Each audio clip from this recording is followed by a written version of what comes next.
بسم الله الرحمن الرحيم، والصلاة والسلام على أشرف الأنبياء والمرسلين. تم اعتداء هذا الذئب على أحد الرعاة من جنسية سودانية أثناء الرعي في أحد الأودية في منطقة عسير تحديدا المضة.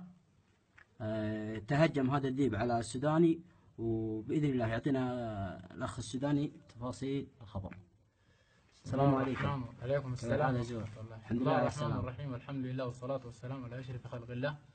أما بعد، والله أنا كنت موجود في وادي في منطقة عسير، وصليت العصر وخلاص اتجهت على الغنم الحلال حقي. بعد ذاك شايف الزيب هجم على الحلال، وبعد ذاك أنا جيت جاري عشان أحصل أرفع الزيب من الحلال.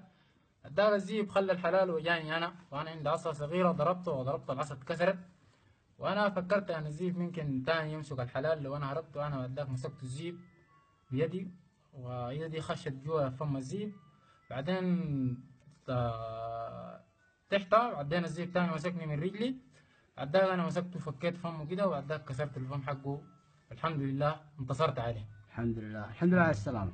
بيض الله وجهك. الحمد لله. هذا شيء مشرف. الحمد لله. يعطيك العافية. الحمد لله.